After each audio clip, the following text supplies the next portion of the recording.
alladzi 'allama bil qalam, kemudian buat legasi yang sifatnya bisa bermanfaat lebih bagi generasi yang berikutnya. Salah satu caranya dengan menulis. Ya. Yang belajar ini usahakan punya catatan. Dicatat itu lebih terikat ilmunya dibanding sekedar dihafalkan. Nanti yang tercatat, dirumuskan, diruntutkan, ke depan bisa jadi bacaan.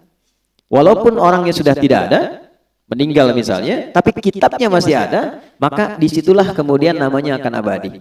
Keabadian itu yang memuliakan Allah. Imam Syafi'i nggak pernah kita lihat, ya kan? Nggak pernah jumpa, nggak pernah. Masanya berbeda. Tapi karyanya sampai sekarang masih bisa kita akses dan dengan itu beliau dimuliakan keabadiannya. Karena itu orang-orang bijak mengatakan kalau Anda masih ingin eksis sampai dengan masa depan, maka wariskan ke masa depan itu tulisan-tulisan dari karya kita yang paling baik. Tidak ada yang terbaik kecuali menyampaikan pesan-pesan yang dimuliakan oleh Allah Subhanahu wa taala. Teman-teman juga begitu. Ya, yang di birokrasi, yang di kedudukan, yang di harta dan sebagainya, ya bukan sekedar kita jalani sebagai profesi. Kalau bisa jadikan legasi, bikin kebijakan. Ya, buat kreativitas, bikin inovasi, tulis. Supaya satu saat dikenang, saya pernah mengalami ini, diwariskan, minimal anak cucu bisa baca. Oh, dulu saya kenal kakek itu begini, ya, bukan cuma lihat fotonya, ya kan? Wah, kakek ganteng juga ya. Oh, ternyata pernah main sinetron, ganteng-ganteng serigala, gitu kan? Repot juga. Kita bikin tulisan lebih bagus, terukur, ya. Balik, 'allamal insana ma lam ya'lam. Kemudian yang kedua, selalu berusaha berinovasi untuk menemukan sesuatu yang baru. Ya, jangan pernah terpaku pada satu hal. Cari sesuatu yang baru, bikin kreativitas sehingga lebih berwarna. Nah, cara menemukan ilmu yang baru itu kita sampaikan, itu kuncinya dua. Satu, rajin mendekati Allah, ya kan? Kita sudah ambil dalilnya di Quran surah 18 ayat 65, ya kan?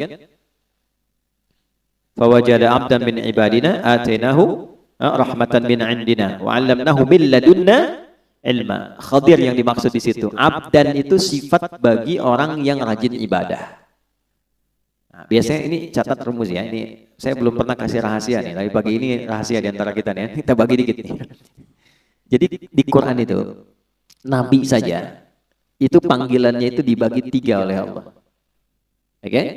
Bagi berapa? 3. Untuk panggilan ya, bukan penyebutan nama. 1 nabi, ya ayyuhan nabi. 2 rasul. Yang ketiga abdud. Kalau misinya adalah pesan untuk menyampaikan informasi di lingkup pribadi dan keluarganya. Ada yang sifatnya khusus, ada yang bisa kita tiru. Itu panggilannya biasanya nabi.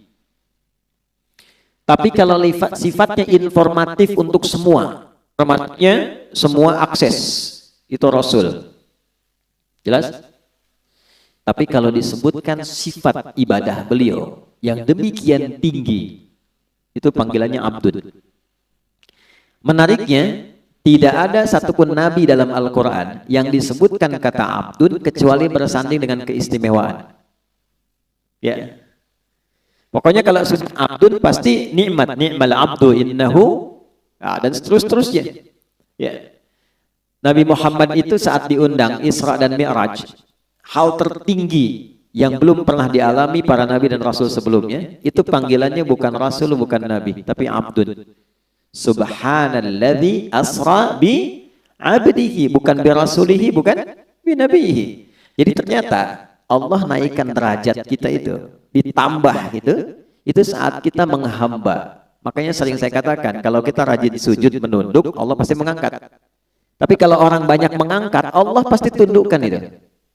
Ya, pasti ditundukkan dengan cara apapun. Nah, jadi termasuk rumus ilmu pengetahuan. Kalau ingin ditambah ilmunya, Allah kasih tambahan, maka naikkan status abdunnya. Dan di Quran, amalan seorang abdun itu selalu dibuka dengan iman. Iman dulu, baru amalan, baru jadi hamba. Contoh, sholat itu deklarasi keabdunan kita, penghambaan kita pada Allah. Deklarasi pertamanya dalam sholat. Karena itu kita katakan iyyaka na'budu wa iyyaka Kan nasta'in. Ya Allah, kami sekarang menghamba sebagai abdun. Kan? Dan kami mohon pertolongan darimu. Itu pertama kali kita katakan dalam sholat. Kalimat sholat itu dibuka dengan iman. Pertama kali di Quran. Al-Baqarah ayat 3. Alladzina yu'minuna bil ghaibi wa yuqimunas sholat. Iman dulu baru sholat. Nah, kalau sholat konsisten, imannya diisi bagus, itu persamaannya ilmu diberikan. Di mana ditemukannya? Di Quran surah ke-58 tarawih semalam Al-Mujadalah di ayat yang ke-11 ya. Iman dulu, ya ayyuhalladzina amanu, ya kan? Perhatikan kalimatnya. Ya ayyuhalladzina amanu idza qila lakum tafassahu fil majalisi fafsahu yafsahillahu lakum wa idza qila lakum unshuzu syuzu yarfa'illahu alladzina, iman dulu, amanu minkum walladzina utul ilma darajat. Kalau iman naik, ilmu pasti ditambah. Pasti itu. Ya, itu sudah rumus. Nah, jadi yang pertama kita coba tingkatkan keimanan pada Allah, rajin sholat. Sholat, ya, nanti pasti akan ditemukan hal baru. Yang kedua, ikuti petunjuk Nabi. Misal, kalau mau belajar, ikuti petuah dari Nabi. Begini cara belajarnya. Keluarkan kitabul ilmi. Kalau mau bisnis, ikuti pola bisnis yang ditunjukkan Nabi. Kalau di birokrasi, di kedudukan, ikuti bagaimana petunjuk Nabi. Ambil value-nya, maka apa yang terjadi? Perhatikan kalimatnya. Al-Baqarah ayat 151.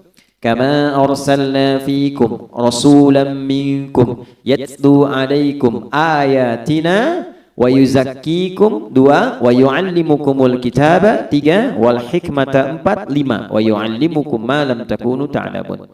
Orang yang cenderung mengikuti prototipe kehidupan Nabi, cara yang Nabi ajarkan, gimana menjalani hidup, salah satu keistimewaannya Allah kasih pada orang itu apa yang belum ia ketahui. Baik. Nah, teman-teman di serse misalnya kan, kehakiman dan sebagainya, kadang-kadang mau nyelesain kasus susah tuh, mau nemukan nih, sholat, minta petunjuk, ya. Tiba-tiba selesai ketiduran, mimpi, dapat.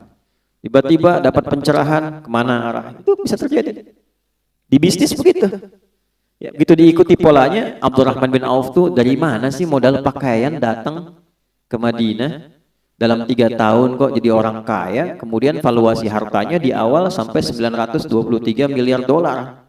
Dihitung sekarang itu. 14.700 triliun. Nabi wafat, kita coba riset itu kurang lebih valuasinya 72.000 triliun. Ya. Dan termasuk satu di antara 10 orang masuk surga. Dan selalu punya kreativitas yang baru, yang nggak dikerjakan orang. Orang pilih yang ini, beliau menemukan yang baru. Orang sudah mau deketin yang baru ini, beliau sudah pergi ke kreativitas lain. Jadi hebatnya itu yang dikerjakan orang, itu beliau sudah 2-3 kali 10 step berada di depan.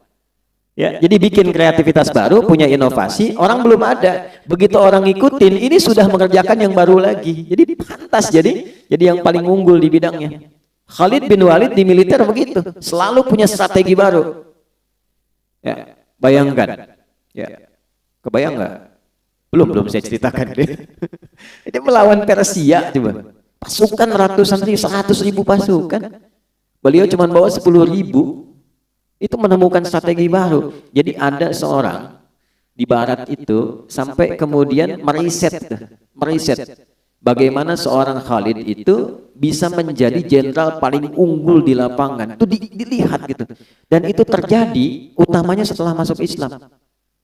Sebelum masuk Islam hebat dalam strategi perang Uhud. Setelah masuk Islam lebih hebat lagi. Nah, itu jadi bab. Kalau dipelajari bisa sukses di bidangnya. Nah, itulah allamal insana ma lam ya'lam. Nah, yang kemarin kita telah berhenti di ayat 6 sampai 8-nya. Kalau sudah sukses jadi apapun. Nih, jadi ilmuwan, jadi ulama, kan?